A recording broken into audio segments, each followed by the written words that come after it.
रात का समय था और शहर की एक सुनसान गली में सिर्फ एक ही बत्ती जल रही थी।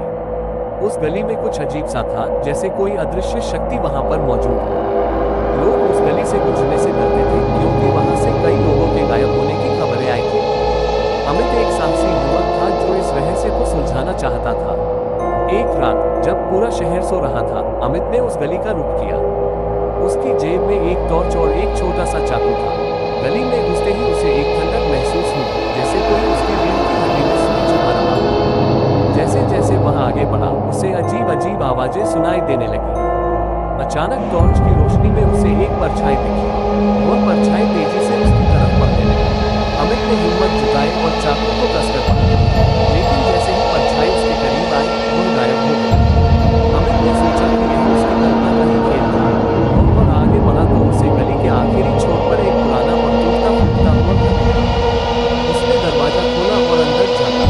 घर के अंदर एक बूढ़ी औरत बैठी थी, जो बुरी तरह से रो रही थी। अमित के पास जाकर पूछा, क्या हुआ माँ जी, आप यहाँ अकेली क्यों हैं? बूढ़ी औरत ने आंसू पोंछते हुए कहा, ये घर और यह मेरी श्राप है। जो भी यहाँ आता है, वो लौट कर नहीं जाता। यह बेटे को भी किसी गली में मिला। अमित का दिल जोर जोर से धड़कने लगा। उसने बूढ़ी औरत से पूछा, आपका बेटा कहाँ है? मैं उसे ढूंढने को तैयार हूँ। बूढ़ी औरत ने कहा, वो उस कमरे में है, अपने साथ लेकर आ जाओ। अमित ने हिम्मत जुटाई और उस कमरे की तरफ बढ़ा। दरवाजा खोलते ही उसे लगा जैसे पूरा कमरा ठंडा हो रहा है। चारों ओर अजीब आवाजें, नए गंध और धीमी आवाजें बराबर हो रही थी। कमरे में अंधेरा था और अमित वहां चलता गया। अचानक उसे लगा कि कोई उसके पीछे खड़ा है।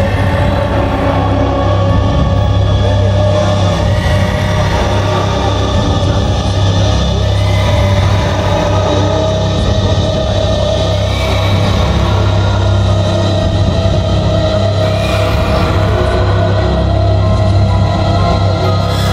बेटा, मैं घर पर हूँ, तुम यहाँ क्यों हो?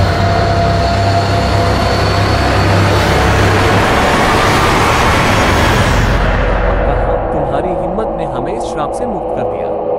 अमित ने पीछे मुड़कर देखा तो वह घर गायब हो चुका था। वह गली अब सामान्य दिखने लगी थी। अमित ने राहत की सांस ली और वहां से निकल पड़ा। वह जानता था कि उसने एक बड़ा काम किया था, लेकिन उसे इस बात का एहसास हो चुका था कि कुछ रहस्य हमेशा रहस्य ही रहने चाहिए।